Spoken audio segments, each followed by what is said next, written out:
ဒီအာနာသိန်းစစ်ကောင်စီကအကြမ်းဖက်ပြစ်ခတ်တပ်ဖြတ်လို့ပဲခူးမြို့မှာတိတ်ဆုံးသွားရတဲ့သူတွေရဲ့အလောင်းတွေကိုမိသားစုကပြန်လိုချင်တယ်ဆိုလို့ရှိရင်ပတ်စံပေးပြီးတော့အလောင်းထုတ်နေရတယ်လို့သိရပါတယ်အဲ့ဒါဘယ်လိုပေးရတာလဲဘယ်လောက်တွေပေးရတာလဲခင်ဗျသူတို့ကအလောင်းကိုမိမိအိမ်ကိုပြန်ပြီးတော့ယူပြီးတော့တချို့ချင်းနဲ့သူတို့ရှင်တိတ်တောင်းပေးရပါတယ်ခင်ဗျဒါမှမဟုတ်ပဲနဲ့မျက်စိမြင်နဲ့ပဲကိုကဒီမှာပဲကြည့်ခဲ့မယ်အလောင်းရင်ထဲမှာကြည့်ခဲ့ပြီးတော့သူတို့ရှေ့မှာပဲသူတို့ကြိုပေးမယ်ဆိုလို့ရှိရင်တော့ပတ်စံပေးရပါခင်ဗျဟုတ်ကဲ့အဲ့ကြတော့ဒီမိသားစုတွေကရောသွားပြန်ထုတ်တဲ့အလောင်းသွားပြန်ထုတ်တဲ့သူတွေရှိလားခင်ဗျရှိပါတယ်ခင်ဗျထုတ်တဲ့လူတွေရှိပါခင်ဗျဒါပေမဲ့ထုတ်တဲ့လူတွေကဒီသတင်းနဲ့ပတ်သက်လို့ဘာတစ်ခုမှထုတ်ဖို့ပြောလုံးဝထုတ်တော့မပြောပါဘူးဆိုတာမျိုးလက်မှတ်ထိုးရပါတယ်ခင်ဗျဟုတ်ကဲ့အဲ့ဒီလိုပတ်စံပေးပြီးတော့ပေါ့နော်ဒီသေဆုံးသူတွေရဲ့အလောင်းကိုဘယ်မှာသွားထုတ်ရတာလဲဘယ်မှာထားတာလဲခင်ဗျကျွန်တော်တို့အဲ့အလောင်းသွားထုတ်ရတယ်ဆိုတော့ဒါဘယ်လိုတွေကဘယ်လိုဒီနေရာမှာသွားထုတ်ရတယ်လဲဆိုတော့ကျွန်တော်တို့ဒီယူခိုင်းမှာထုတ်ရပါတယ်ဘယ်လိုယူခိုင်းမှာထုတ်ရပါတယ်ဒါပေမဲ့ဘာဖြစ်နေလဲဆိုတော့လက်ရှိလောလောဆယ်မှာကသူတို့ဒီအလောင်းဟုတ်ပေါ့နော်မိသားစုကလာကြည့်လို့သူတို့အဲ့လိုပြုတ်ပေးရမှာဆိုလို့ရှိရင်ပတ်စံမပေးရဘူးဒါပေမဲ့အလောင်းကိုအင်ဂျင်တယ်ပြီးတော့မှပေါ့နော်ဟိုကျွန်တော်မိသားစုကပြီးတဲ့ချိုးမယ်ဆိုလို့ရှိရင်ပတ်စံတစ်သိန်းတောင်းပေးရပါတယ်ခင်ဗျအဲ့ဒ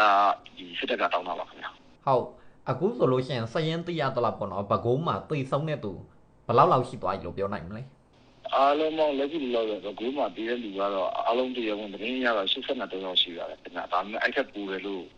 ့သိရပါတယ်နိုင်ငံရတဲ့လူနဲ့ဖန်ဆီးခံရတဲ့တင်းကအားလုံးမှာအတိအကျမရှိသေးပါဘူးခင်ဗျဘယ်လောက်ပါသွားတယ်ဆိုတာမျိုးကိုအတိအကျအဲ့လိုပေါ်ပြနိုင်တဲ့ဒီထားမျိုးမရှိသေးဘူးပေါ့နော်ဒါချက်ကရတော့ပဲခူးမှာအဲ့လိုပြည်နယ်မှန်များတော်တော်များကဒီနေ့တော့များအပြင်ထွက်ဖို့ခက်ခဲနေပါတယ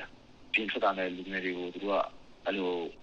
ဘာမှမလုပ်တဲ့လူငယ်ဆိုတဲ့သူကဖန်ဆီးသွားတယ်ခင်ဗျအဓိကတော့လူငယ်မှန်များလိုက်လက်ဖန်ဆီးနေတာအခုလက်ရှိပဲခူးရဲ့နောက်ဆုံးအခြေအနေကိုပြောမယ်ဆိုရင်ရောပဲခူးမြို့မှာဘာတွေဆက်ဖြစ်နေသေးလဲခင်ဗျဒီကမနက်မှာတော့ကျွန်တော်တို့သူတို့ကဘာဖြစ်တာလဲဆိုတော့ပဲခူးမြို့မှာရှိတဲ့တေးုံစပီကာနိုင်အကုန်လုံးကလုံးဝစီကူတောက်လို့မပေးဘူးဒီလိုတည်းဖိခိုက်တရားရတယ်ဆိုလို့ရှိရင်သူတို့အကြောင်းကြားရပါမယ်ပြီးသူတို့ကစာထုတ်ထားတယ်နောက်ပြီးတော့ private ဆရာဝန်2ယောက်ဖြစ်တဲ့ကျွန်တော်တို့ဒီတမာရီစပီကာ private ဆရာဝန်2ယောက်ဖြစ်တဲ့ဒေါက်တာမီမျိုးနဲ့ဒေါက်တာဝီယာကိုမနေ့က7နာရီနဲ့9နာရီမနေ့က7နာရီနဲ့9နာရီကြားတော့ခန်းခန်းစီခံထားရပါတယ်ခင်ဗျာလက်ရှိလောဆယ်မှာကတော့ပဲခူးမြို့ပေါ်မှာဒီလိုမျိုးဆန္ဒပြတဲ့အဖွဲ့အစည်းတွေလုံးဝဟိုဒါဖြစ်အောင်လူစုလူတွေဖြစ်လို့မရအောင်လောက်ထိကိုသူတို့တွေကထိန်းချုပ်ထားတယ်ခင်ဗျ။ဒါပြီးပဲခူးရွာသစ်ဆိုလို့ရှိရင်လည်းဒီဒါဒီမှာရှိနေတဲ့လူတွေအကုန်ပြည်နယ်တွေအကုန်လုံးအဲ့လိုပေါ့နော်ဟိုအတားအဆီးလုပ်ထားတဲ့လူအဲ့လိုချဲရွာကြီးကလည်းများအကုန်လုံးဒီငယ်ရှိတဲ့နေရာမှာများအကုန်လုံးလိုက်လာဖမ်းပြီးတဲ့အိမ်ကတိတ်တင်ဖမ်းပြီးနေတာ။အခုမျိုးမှာရှိတဲ့လူငယ်တွေကဘယ်မှတင်ထွက်လို့မရအောင်ဖြစ်နေတာ။ဟုတ်ကဲ့ဒါဆိုရင်ပဲခူးမြို့ပေါ်မှာဒီနေ့ရောဆန္ဒပြပွဲတွေဆက်ရှိနေသေးလားခင်ဗျဟုတ်ကဲ့ကျွန်တော်တို့လက်ရှိလောဆိုတော့မနက်ပိုင်းခိုက်တန်လေးမှာတော့ကျွန်တော်တို့ကြောက်ကြားတပိတ်ပုံစံမျိုးပေါ့လူငယ်တွေကနေချင်းစုပြီးတော့ဆန္ဒပြပြီး6ပြီးဟိုကလည်းဖြစ်နေပါတယ်ကျွန်တော်တို့လုံးဝလူကြီးတွေလုံးဝလုပ်လို့မရအောင်ဟိုလိုက်လာပြီးတော့သူတို့တွေက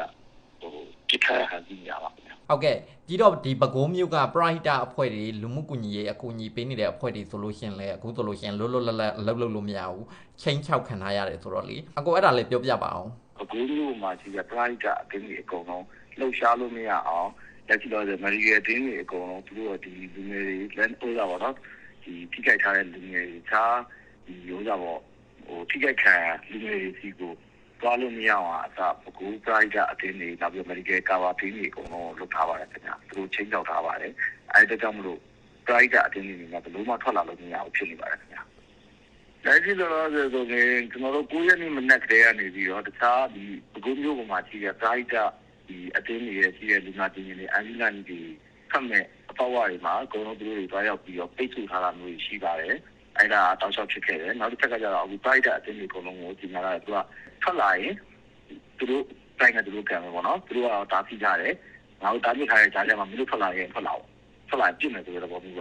သူတို့ကပြောထားပါတယ်ခင်ဗျာဒါဟိုအမိန့်တရားအနေနဲ့သူတို့ထုတ်တာမျိုးမဟုတ်ဘဲနဲ့သူတို့ချိန်ချောက်ထားတဲ့ဆိုတဲ့ပုံစံမျိုးနဲ့အကုန်လုံးကိုဒီတိုင်းပဲလာထုတ်ပြီးချိန်ချောက်လာမှုပဲနဲ့တော့တဲ့အရာချိန်ချောက်ထားတာပါခင်ဗျာဟုတ်ကဲ့အခုဒီပဲခူးမှာဆိုလို့ရှိရင်အလောင်းပြန်ရဖို့အတွက်တောင်ဒီစစ်ကောင်စီကနေပတ်စံတောင်းနေတယ်ပေါ့နော်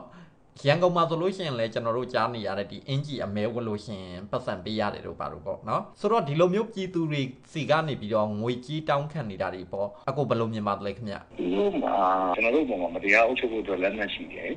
မတရားအုပ်ချုပ်ဖိနှိပ်ဖို့အတွက်ကိုဒီလိုမျိုးဟိုလက်နက်တွေနဲ့ ကျွန်တော်ရှိရပါတော့ဒါပေမဲ့သူတို့မှာအဓိကမရှိရတာဘာလဲဆိုတော့မတရားမှုကိုထပ်ပြီးတော့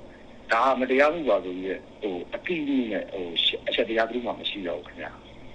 မရှိတော့ဘူးဖြစ်တဲ့အတွက်ကြောင့်ပြည်သူလူထုတွေကနေရောမြေကြီးနဲ့မျိုးနဲ့ဆိုဒီကောင်တွေကပတ်စံရရောနောက်ထပ်မြေကြီးစီးတယ်အကုန်လုံးကိုသူတို့ကရတဲ့နည်းနဲ့သူတို့ကရလို့ဖြတ်စည်းထိန်းချုပ်တော့မှပုံစံမျိုးဖြစ်နေပါတယ်မြေကြီးနဲ့ဆိုတော့မြေကြီးဥစ္စာပုံစံမျိုးနဲ့ဒါမတရားမှုလုပ်နေတယ်ဆိုတာကိုအားလုံးကိုသိနေကြပါတယ်ဒါမတရားမှုဆိုတာကိုလည်းလက်ခံနေကြပါတယ်အဲ့ဒီတရားမှုကိုကျွန်တော်ကခေါင်းလုံးခံလို့မရဘူးဆိုတာခေါင်းလုံးမခံဘူးဆိုတာသူတို့ဖြတ်ပြီးနေကြပါတယ်ခင်ဗျာ